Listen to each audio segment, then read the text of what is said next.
¿Qué tal? ¿Qué tal? Buenas tardes, muy buenas tardes. Bienvenidos a una emisión más de los analistas de la noticia en su nueva casa a través de ICN, la nueva señal. Mire, qué interesante. Hoy es martes y solo de fútbol, solo de fútbol. Sin duda alguna, esperamos de que gane el H, ¿va? Es lo único que nos une. A veces en los partidos políticos, los políticos nos desunen, el fútbol nos une, la religión, no todas, algunos también se dividen, pero en realidad el fútbol es el único, y cuando se gana, cuando se pierde, queda dividido completamente. Pero bien, a ver cuáles serán los pronósticos para este día. La gente está atenta, contenta después de ese triunfo de la H aquí en nuestro país, y los comentarios de Faitelson, ¿no? Que dijo que Honduras no existía y ya después se tuvo que dar con la piedra en los dientes. Pero bien, el fútbol es como las primicias a veces de uno de periodista, que hoy le gana un medio, mañana le gana el otro y así, por poner un ejemplo. Pero eso de que se haya ganado por el engramillado, yo creo que como dice el amigo, yo creo que influye mucho el engramillado para que sea un buen equipo, porque si no, para esa gracia, ya no hay tiempo, ¿va? Para mandarle a engramillar el Azteca y que podamos ganar. Si fuera por eso, hombre, hay que darle verdaderamente a César lo que es de César. Hay que darle sin duda alguna los méritos a los jugadores de la H y también al técnico. Pero bien, como es de fútbol, pues podemos empezar con el invitado, o le empezamos con el invitado y le consultamos después cuál es el pronóstico. Bueno, allá 2 días lleva Milei del triunfo en Argentina, pero ya tendremos un resumen de esto también. Vamos a ir a una breve pausa comercial y luego venimos con nuestro invitado. Bueno, este invitado tenemos como aproximadamente unos 80 días de no tenerlo, pero ya lo tendremos, ya le diremos de quién se trata, quien ha sido un seguidor del programa Analistas de la Noticia, también ha sido uno de los principales analistas que hemos tenido siempre. Pero al retorno, les presentamos a nuestro invitado.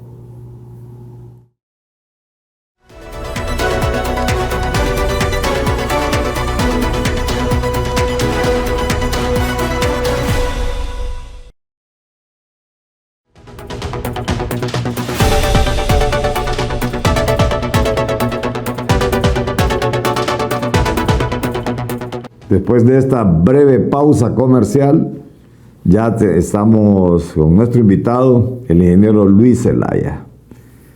Ingeniero Luis Zelaya, buenas tardes, bienvenidos a una emisión más de los analistas de la noticia. Lo vemos con esa H ahí que la está H optimista. Después de 2-0, ¿cuánto esperamos en el Azteca? Bienvenido, ya tiempo no lo teníamos, ingeniero.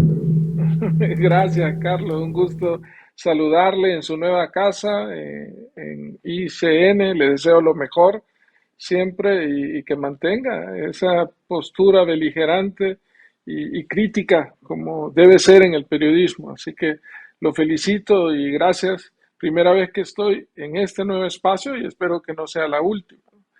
Bueno, decirle a Faitelson que la H no es muda, que la H hoy más que nunca se va a hacer sentir. El marcador, bueno, no importa. Yo creo que lo importante es clasificar. Yo creo que sería una alegría, que es de las pocas alegrías, usted lo decía al inicio, que recibe el pueblo hondureño en las circunstancias que sean. Es interesante porque se acuerda que Rueda, siendo entrenador, clasificamos un mundial después de muchos años, desde el 82, en el 2010, y fue en el 2009 que clasificó, o sea, cuando estaba en el mero golpe de Estado. ¿Se acuerda aquel partido en octubre del 2009? Y le dio una alegría al pueblo hondureño, así que Rueda como que trae, el país vive en crisis y el fútbol es el que le da esas alegrías, ¿no? Y que une a la sociedad. Yo estuve en el estadio la noche del viernes y la gente feliz, no importando color político, no importando ideología, raza, no importa nada, el fútbol une a la gente, ¿no? Y ojalá el país se uniera en ese mismo sentido. Sí, eso sería interesante y realmente ese es uno de los mensajes, ¿verdad, ingeniero, que hay que llevarle al pueblo hondureño? Porque la situación está en que, dice uno, mire, se pone a hablar de política, queda dividido. Se pone a hablar de religión, queda dividido. Pero si gana la H, todo el mundo está feliz, está contento. Y como dice usted, que fíjese que no había reparado ese detalle, que rueda en crisis, precisamente en el 2009. Le toca dirigir Honduras en crisis. Y viene a ganar en medio de esta crisis, si la podemos llamar crisis política, porque efectivamente hay nueve diputados frente a un poder del Estado. Pero antes de eso, antes de entrar en ese tema, me gustaría que me hiciera un análisis en relación a este gane que tuvo Javier Milei el domingo anterior en la Argentina y que según pues algunos analistas de la realidad nacional argentina ha quedado prácticamente en bancarrota el país.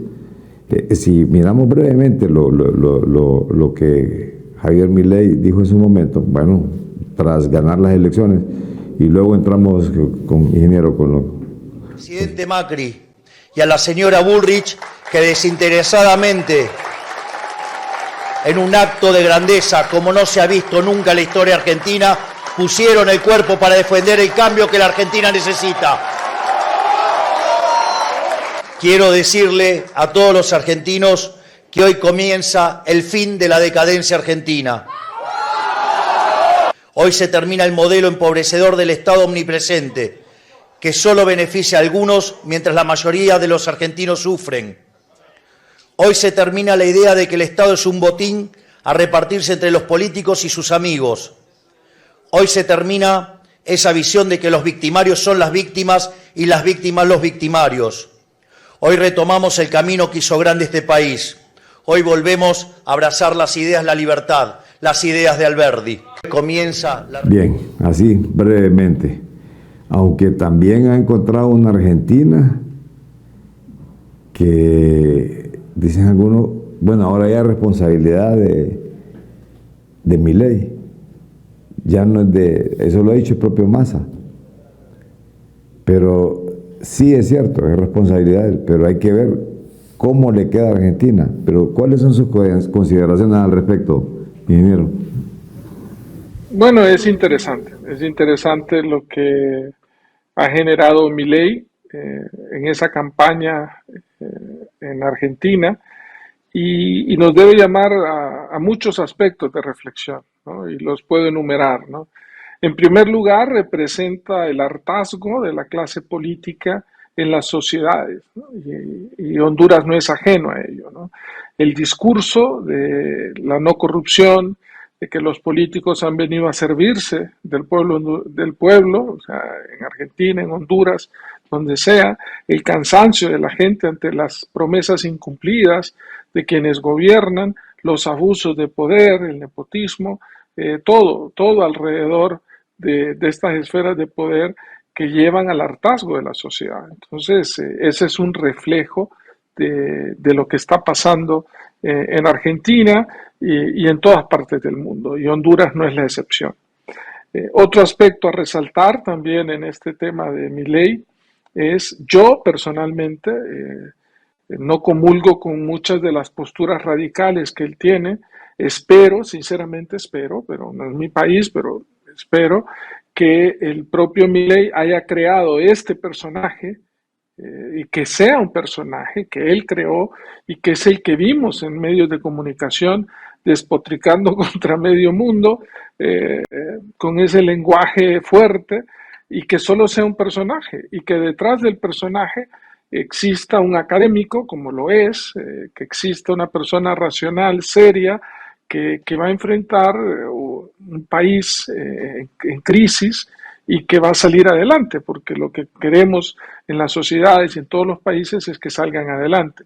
Pero yo en lo personal espero que el personaje que nosotros mirábamos en medios de comunicación, en las entrevistas, sea eso, un personaje, porque atrás que haya una persona más racional, más seria, más comedida, más académica, que saque adelante al pueblo argentino.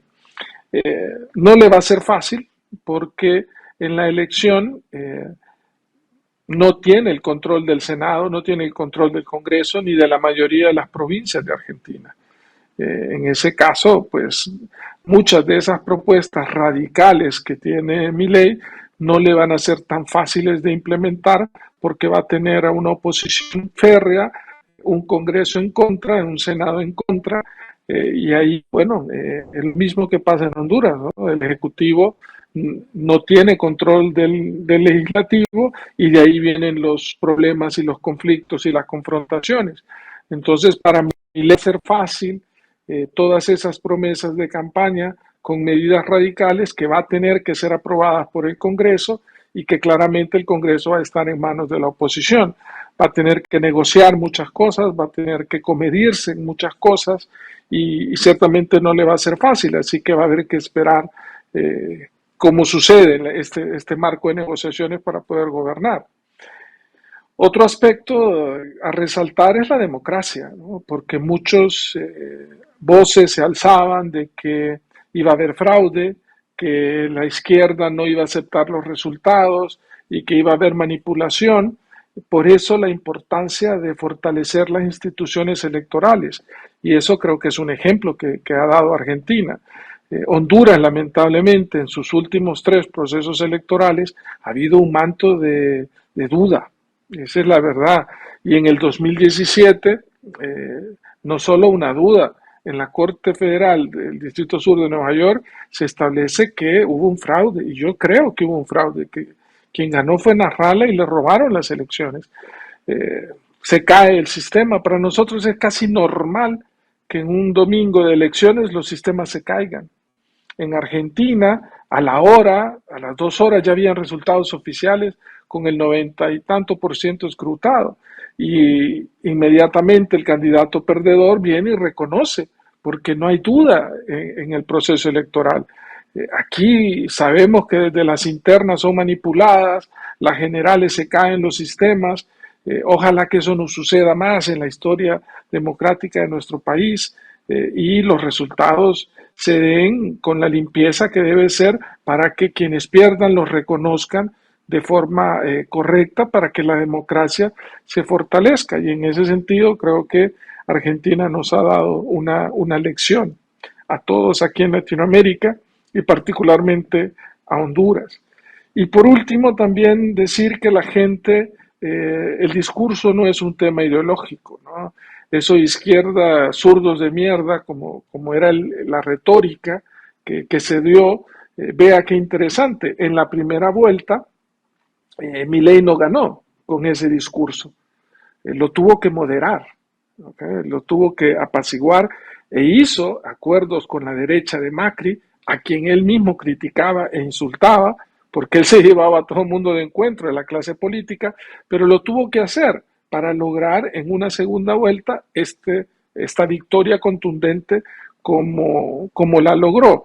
Pero ¿qué nos hace pensar en eso? De que no es un tema ideológico, no es un tema de izquierda a derecha, es un tema de resolver los problemas.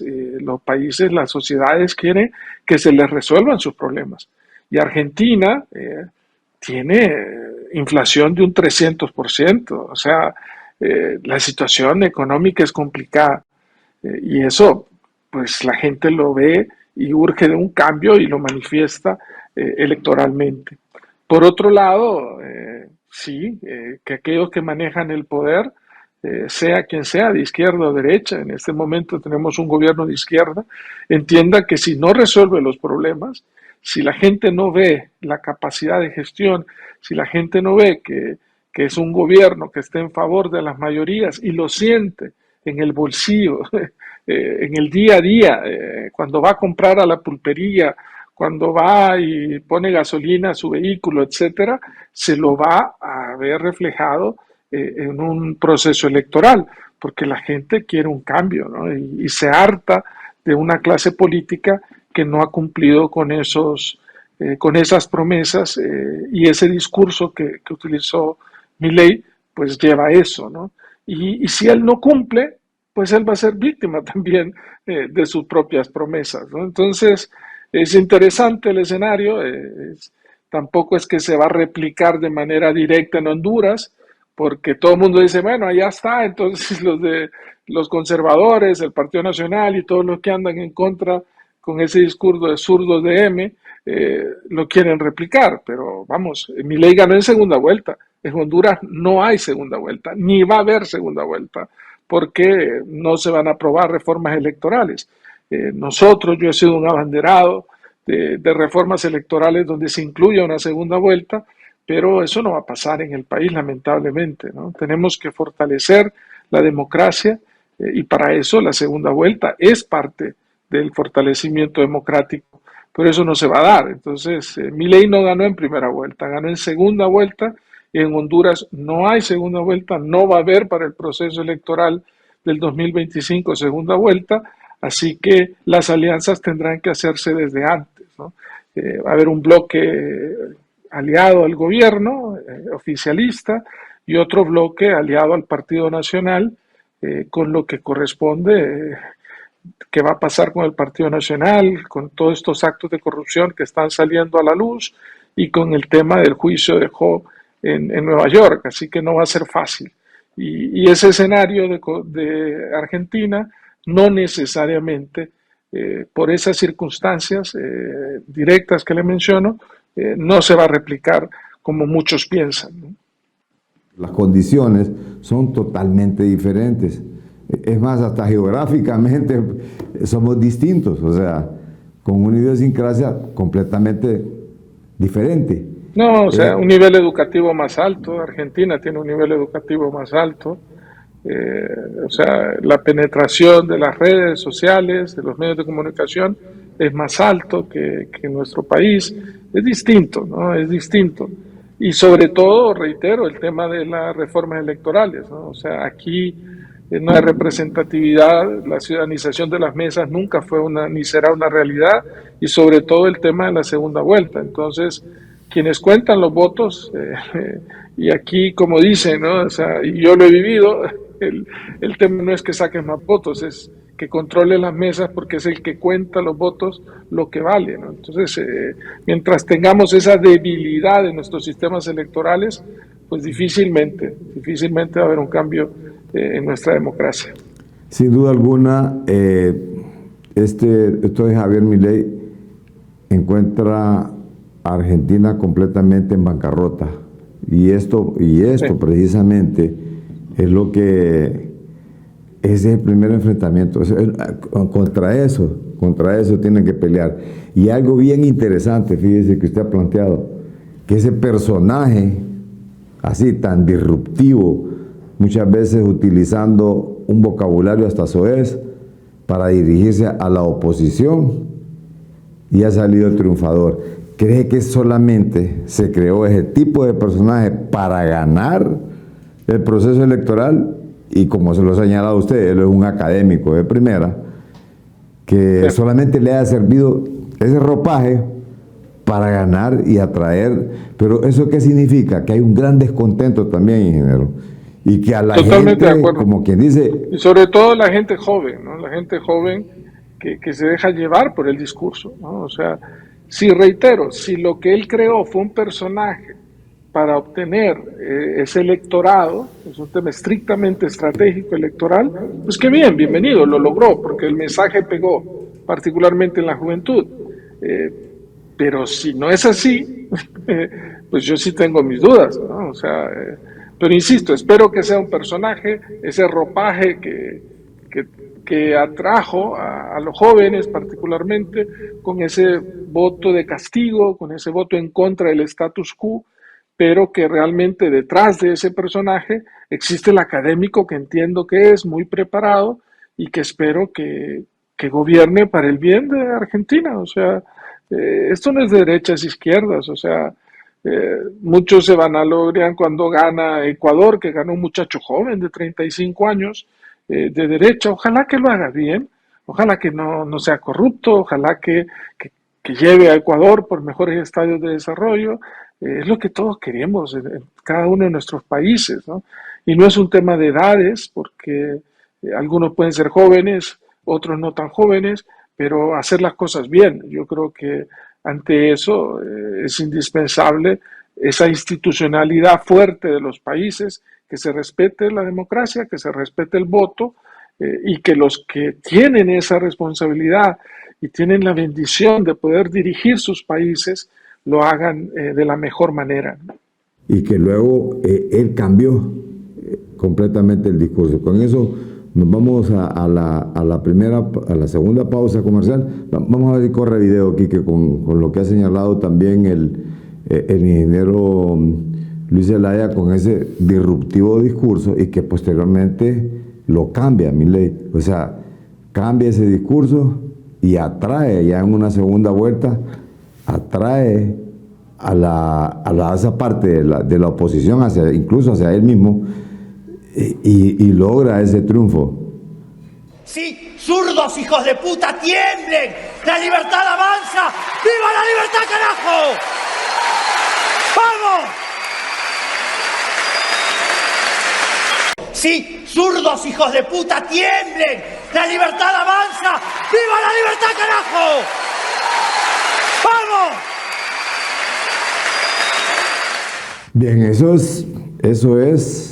esa fue la etapa previa antes de la segunda vuelta, ¿no? Sí, y en eso más bien fue todo lo contrario, ¿verdad, ingeniero? Fue cuando se vio reflejado lo de Massa, más bien, es decir, que Massa tuvo un repunte. Massa ganó increíble en la primera vuelta.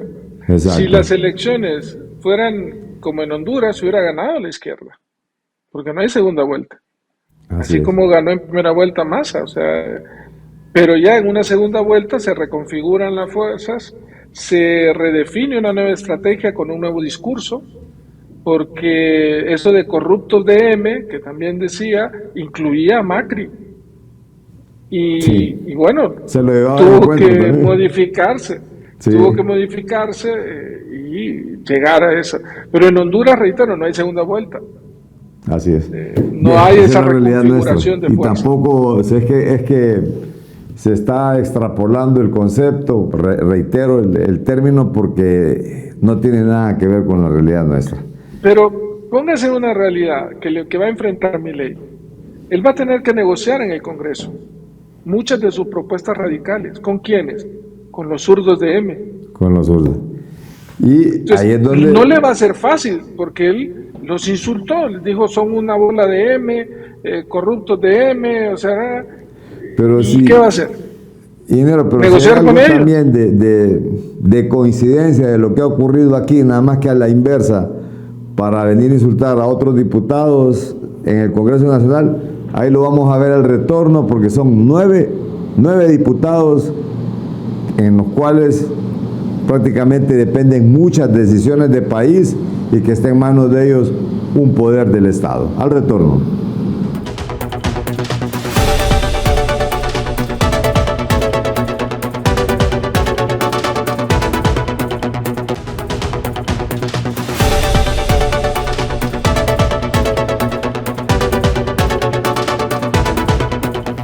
Bien, después de esta breve pausa comercial retomamos ya el tema. En manos de 9 hombres, en manos de 9 diputados, el Congreso Nacional. Decisiones importantes que hay que tomarse, ingeniero. Ayer fue allanado ya el Tribunal Superior de Cuentas porque se han empezado misteriosamente a desaparecer documentos. así como se van a ir a saber cuántos documentos se han desaparecido también y no nos damos cuenta. Ya han habido algunas determinaciones también del fiscal general y el fiscal adjunto, que no sabemos qué tanta beligerancia puede tener el fiscal adjunto, porque hace mucho tiempo que también quedó sin ese tipo de autoridad, así como no tiene autoridad un regidor, como no tiene autoridad un vicepresidente de la República, ¿sí? o designado presidencial. Pero hay varias cosas importantes. ¿Qué es lo que nos dice el licenciado Galindo en este reporte de Franklin Rápalo sobre este allanamiento al Tribunal Superior de Cuentas? Y esto es delicado porque hay mucha información que, si bien es cierto, se ha señalado como un elefante blanco, pero para recaudar información tiene mucho que ver. Vamos a escucharlo. Bien, Galindo, sobre estas acciones que está haciendo el Ministerio Público y el Tribunal Superior de Cuentas por esta supuesta destrucción de documentos. Bueno, una denuncia pública y que de oficio el Ministerio Público ha conformado un equipo investigativo a través de la Fiscalía Especial para la Transparencia y Combate a la Corrupción Pública y la Agencia Técnica de Investigación Criminal. Las mismas dieron inicio el pasado viernes en horas de la tarde-noche de ese día. El sábado se comenzó esta inspección física ya a esta unidad de municipalidades que está adscrita al Tribunal Superior de Cuentas. Hoy nuevamente equipos de fiscales y agentes de la ATIC se han hecho presentes a esta institución para continuar con esta inspección y con esta también recolección de algunos indicios de documentación que presuntamente pudo haber sido destruida o desaparecida a lo interno de esta institución y que involucra presuntamente a funcionarios y otro tipo de personal del Tribunal Superior de Cuentas. En este caso, los magistrados estarán investigando también. No se descarta que en cualquier momento puedan ser citados a una toma de declaración. Recordemos que son las máximas autoridades de esta entidad controladora del Estado, por lo que queda ya a disposición de fiscales que están a cargo de la investigación, que son fiscales anticorrupción, de que puedan llamarlos a declarar en cualquier momento y también tener una versión más amplia de las denuncias que supuestamente circularon que empleados estarían destruyendo algún tipo de información. ¿Y qué delito estarían incurriendo estos empleados? Bueno, hay distintos delitos que podrían haber incurrido: violación a los deberes de los funcionarios, también destrucción, en este caso de documentación pública, entre otros delitos. Esto se va a dilucidar una vez que el equipo fiscal y de agentes ya tengan mayor certeza, mayores detalles y mayores elementos para en un futuro cercano construir o presentar un eventual requerimiento fiscal. Perfecto, gracias. Bien, esto es parte de lo que está ocurriendo. Ingeniero, faltan muchas decisiones, falta política limpia, falta institutos de acceso a la información pública. Si usted me recuerda, creo que falta algo sobre la cuestión de justicia electoral también. Creo que también están los representantes del RNP, o sea, el Registro Nacional de las Personas. Y la elección de la Junta de Comandantes también. Y ahí es donde Casi por eso la dejé por último. no sé esa sonrisa me dice mucho. No sé qué estará pensando, pero ya vamos a ocultarle. No. O sea, ¿qué piensa sobre todo esto que hace falta cuando también ha habido una comisión permanente del Congreso y no vemos realmente eso que se van a sentar? Alguna gente está pidiendo, incluso sectores políticos están solicitando que vengan gente del exterior para poder entablar este diálogo que tanto lo necesita el país. Hay gente dentro del país que verdaderamente puede sentar todas las partes y salir de este limbo, ingeniero, de esta crisis parlamentaria, de esta crisis legislativa. Bueno, en primer lugar, la crisis legislativa, esa parálisis legislativa, nos afecta a todos. Da una imagen del país, genera un manto de incertidumbre, de inestabilidad, que no es bueno para Honduras. Partamos de esa premisa. Luego, entender que ante esa falta de acuerdos políticos nos llevó a este tema de la comisión permanente. Y yo personalmente no voy a entrar en un debate jurídico porque no tengo elementos, no soy abogado, no tengo esa especialidad de derecho constitucional, ni mucho menos, así que jurídicamente yo no puedo dar una opinión. Pero sí, tú preguntas a ciertos abogados constitucionalistas y te dicen que lo que es hecho está mal. Preguntas a otros y te dicen que sí, que está en base a ley. Yo uso de ejemplo al abogado Juan Carlos Barrientos, que él tiene una línea en contra del gobierno, es muy allegado a Carlos Flores, a Elvin Santos, y él dice que es legal lo que pasó, lo que se hizo, y que le metieron un gol de tiro libre, ¿no? Y que hasta sacaron caricaturas en función de eso. Le preguntas a Olvan Valladares, que ha sido un crítico de este gobierno, y dice que sí, que efectivamente es legal y que fue un gol de cocina que le metieron a la oposición. Entonces, hay una comisión permanente, elige a un fiscal interino y a un fiscal adjunto y empieza requerimientos que estaban engavetados, porque esa es la verdad, o sea, particularmente el de los hospitales móviles, porque nadie, absolutamente nadie, nos va a hacer creer a la mayoría de hondureños que no hubo corrupción en los 50 millones de dólares casi que se pagaron por esos hospitales móviles que no funcionan, que se violaron todos los procesos administrativos en menos de media hora, en 2 horas, no sé cuánto, se hizo la transferencia, se hicieron las autorizaciones, hay audios donde decía de que Juan Hernández estaba tratando de todo y que solo Marco Bográn esté preso. O sea, nadie nos puede, a mí por lo menos nadie me va a convencer que solo Marco Bográn tuvo que ver en todo este tema. Hay todo un engranaje, fueron 50 millones de dólares, ¿no? ¿Lo hicieron estas nuevas autoridades? No, si apenas tienen 2 semanas. Esos casos estaban engavetados. ¿Por qué no salieron antes esos requerimientos fiscales? ¿Por qué no los hizo Daniel Cibrián, que tuvo las mismas facultades que tiene Joel Zelaya? Estuvo como fiscal interino. ¿Por qué no lo hizo? Entonces son preguntas que salen y nos generan duda. Y que no vengan con el tema de persecución política, porque los hospitales móviles ahí está. Y hay otros casos, el de las latas móviles, que involucra a Eval Díaz, que salió del país y que se convirtió en nicaragüense de la noche a la mañana. O sea, son casos de corrupción emblemáticos y que el país lo que quiere es justicia. ¿Quién va a legitimar las acciones de este Ministerio Público interino? Ellos mismos, con sus actuaciones, porque lo que Honduras quiere es justicia y que cese la impunidad en nuestro país. Volvemos al tema un poco de Milei, hay un hartazgo. Ya no es un tema quién está o cómo ha estado, cómo lo eligieron. Lo que queremos es justicia. Porque a veces, Carlos, nos confundimos. En una institucionalidad sólida, que lamentablemente no tenemos, pero deberíamos aspirar, ese debería ser nuestro anhelo, tener una institucionalidad sólida, eliges bien y escoges bien. A veces eliges bien y escoges mal. Otras veces eliges mal y escoges bien. ¿Qué va a pasar ahora? El tiempo nos lo dirá. El tiempo nos lo dirá y las acciones que este Ministerio Público con autoridades interinas nos den y nos digan.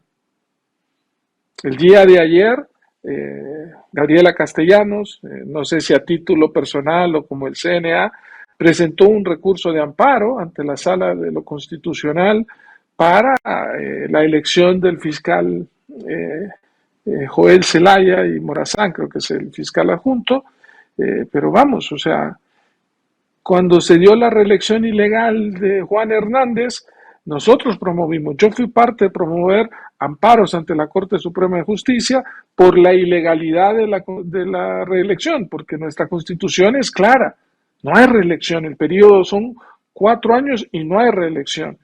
Y se presentaron los recursos y ¿en qué quedaron? En nada. Cuando se inscribió la candidatura de Juan Hernández, presentamos recursos a la Sala de lo Constitucional. Juan Hernández se voló a la Sala de lo Constitucional para llegar con su reelección. Entonces, la institucionalidad es débil en nuestro país y se viola por consecuencia la Constitución de la República. Pero la gente al final lo que quiere es no entrar en temas de análisis jurídicos y que le expliquen si es legal o no legal, porque lo confunden, porque le preguntas a quienes son pro gobierno y te van a decir que es legal. Le preguntas a la oposición y te van a decir que no, que es ilegal. Pero al final de cuentas se viola la Constitución de acuerdo a criterios de cada uno u otro y lo que quiere la gente es respuesta. Y una de esas respuestas es justicia y que cese la impunidad. Y en el caso específico de la exministra Rocío Tábora, está claro de que ella fue parte del engranaje. Allá hay audios donde hablaba con el otro ministro, Marco Bográn. Yo no puedo decir si es culpable o no, yo no tengo los elementos. Que se respete el debido proceso, que se le respeten las garantías constitucionales y que se presenten las pruebas. Ahora, exhibir y eso de los memes y las burlas, pues tampoco estoy a favor de eso, de ninguna manera, ¿no? Hay que respetar la dignidad humana, ¿no?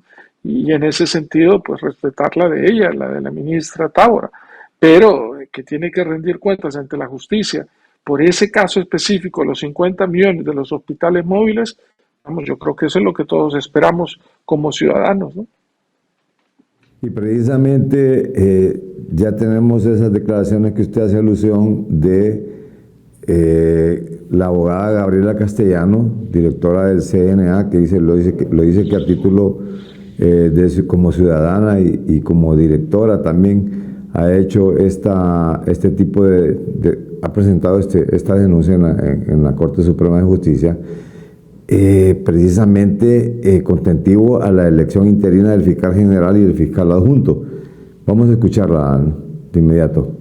Que los medios de comunicación hacen por estas acciones que el Consejo Nacional Anticorrupción emprende no desde el día de hoy, sino desde hace ya aproximadamente 10 años. Esta mañana hemos presentado ante esta Corte Suprema de Justicia, ante la Sala de lo Penal, un recurso de inconstitucionalidad. Sala de lo Constitucional, un recurso de inconstitucionalidad, básicamente para que esta Sala de lo Constitucional ejerza la obligación que tiene frente no solo a la Constitución, sino que ante los hondureños y hondureñas.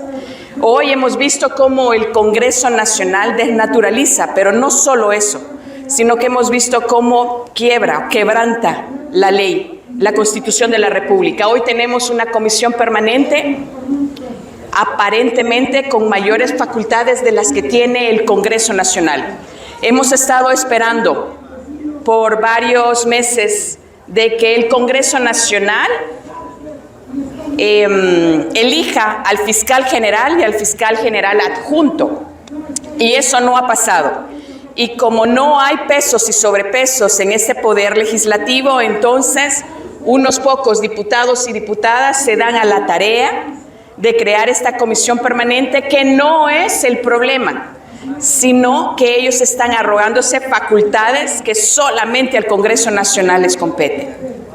El abogado César Espinal les va a comentar en qué consiste, tanto de forma como de fondo, este recurso de inconstitucionalidad que hemos entregado hoy a esta sala, y para que también el pueblo hondureño pueda entender un poco más sobre no solamente el accionar del Consejo Nacional Anticorrupción y su preocupación, sino básicamente lo que está haciendo este poder del Estado, violentando todas las disposiciones de la Constitución de la República. Muchas gracias. Bien, que esto es parte de lo que usted hacía alusión, ingeniero, y cuando también hace un comparativo de lo que ha dicho el abogado Juan Carlos Barrientos,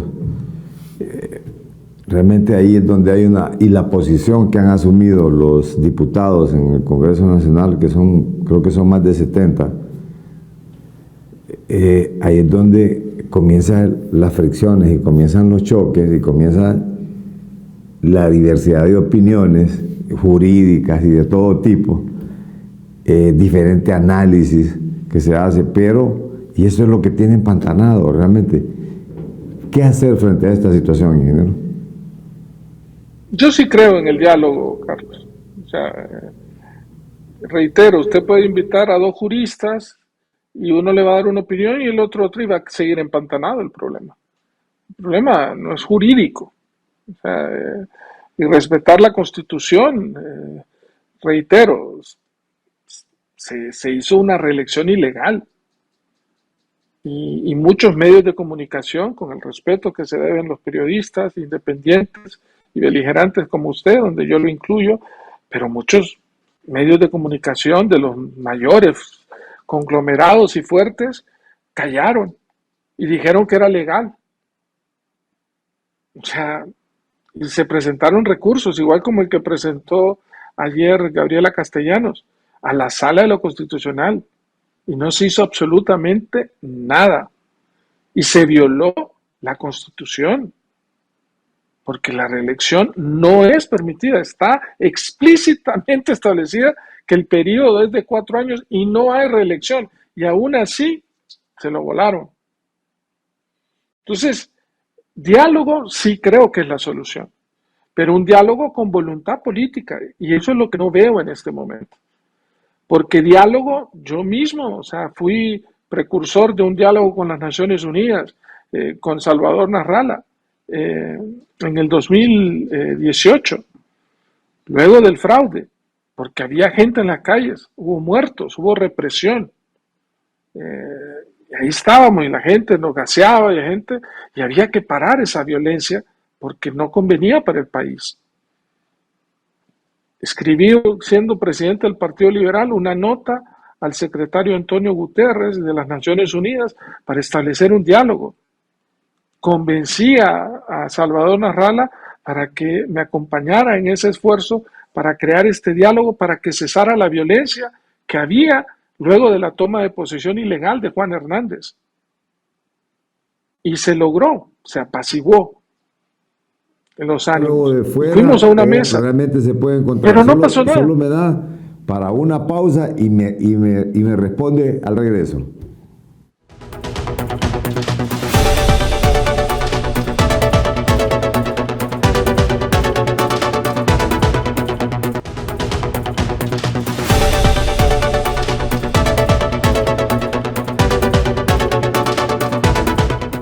¿Se puede repetir eso, ingeniero, que nos estaba diciendo usted? ¿Buscar un diálogo a nivel internacional, de fuera, o se puede?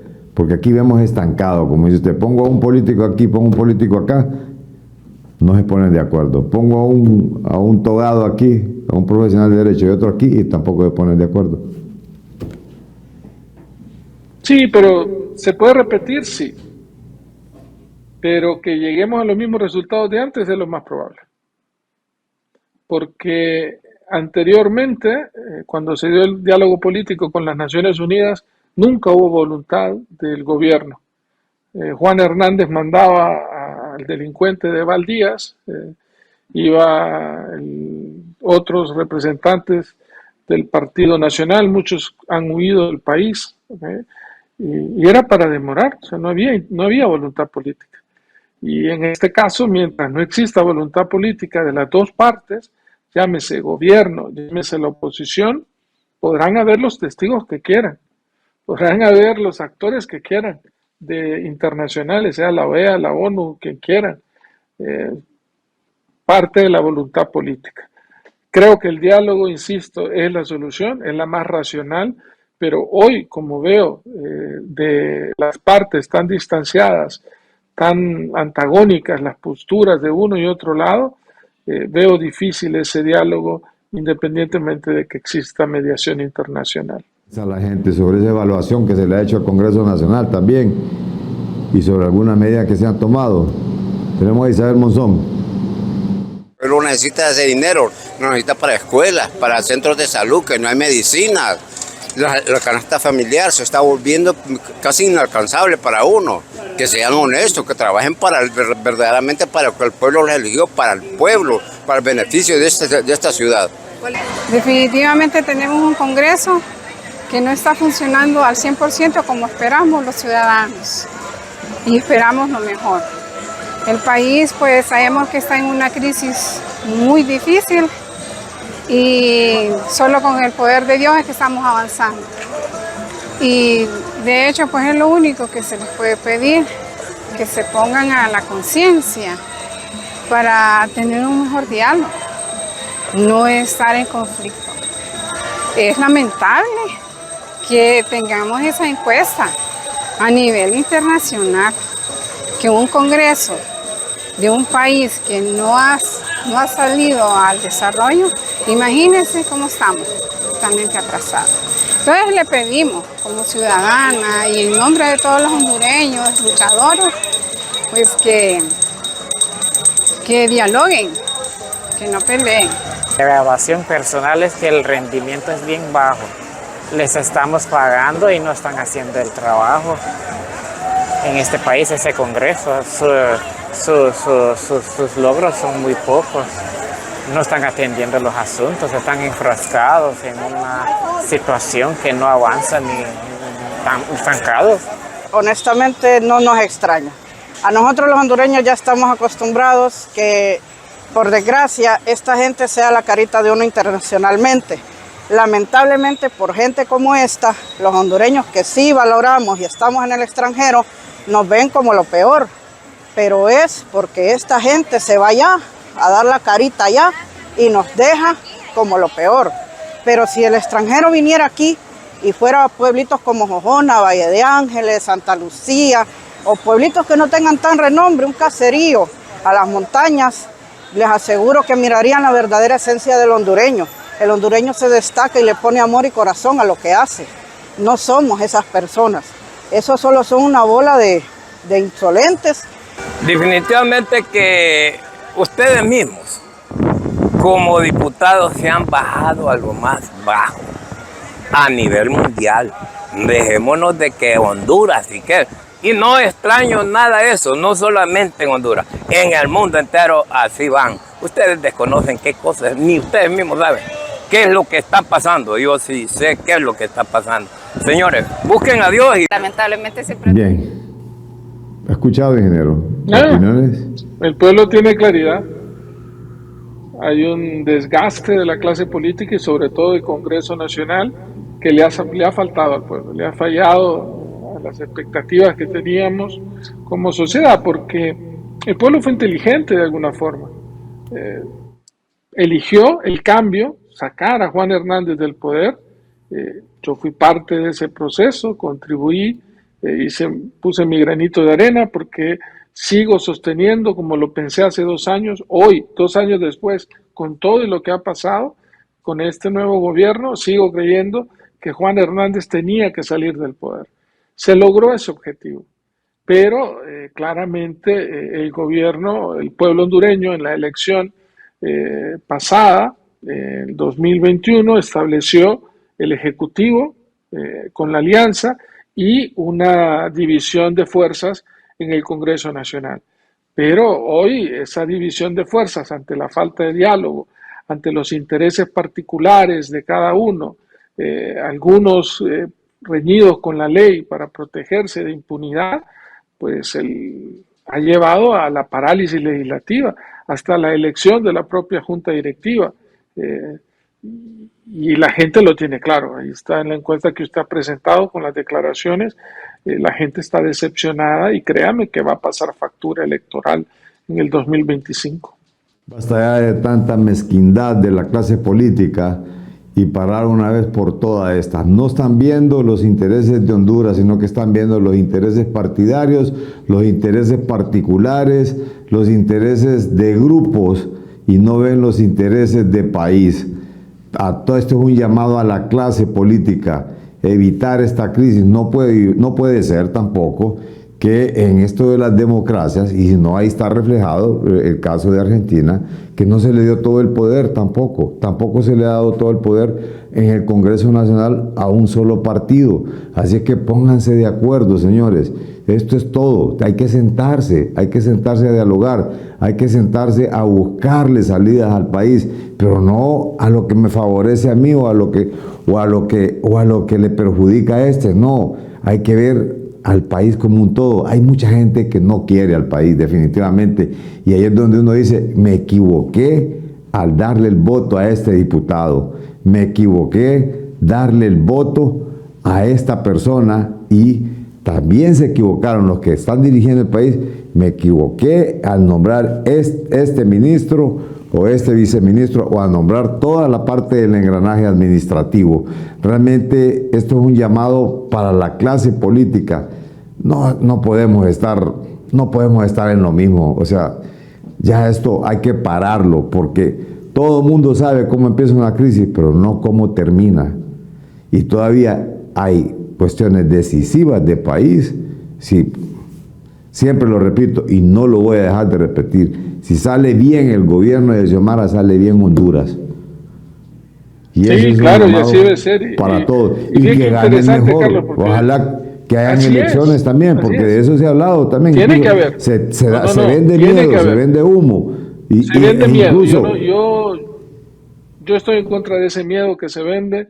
Estoy en contra de ese discurso porque aquí muchos mediocres lo que hacen es imitarlo de Milei y decir zurdos de M y que el país le vaya mal. No, yo quiero que el país le vaya bien. Yo quiero que al gobierno de Xiomara Castro le vaya bien. Yo no soy parte del gobierno y muchos me quieren meter en eso.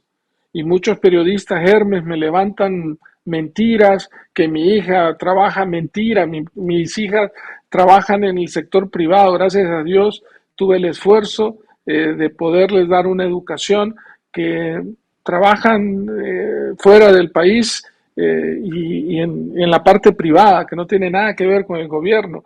Quien sí trabaja es el jefe de bancada del Partido Liberal, su hija sí trabaja. Y estos periodistas Hermes me querían meter a mí en eso. Una pregunta final, ingeniero. Realmente algunos lo han criticado porque dicen que usted ha tomado posiciones a favor de Libre, porque tiene trabajando una hija en el consulado de España. ¿Qué hay de cierto en esto, ingeniero?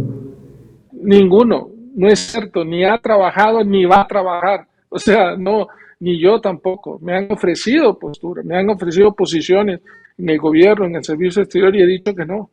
Y no voy a hacer, o sea, aquí es tema de país, o sea, imagínese usted que viniera y dijéramos, resolvamos el tema de la educación y salud, pongamos a la persona más capaz y que en 12 años trabajemos. Bien, gracias, ingeniero. Son las 6 de la tarde con 30 minutos, que gane la H. Hasta aquí, analista de la noticia. Buenas tardes.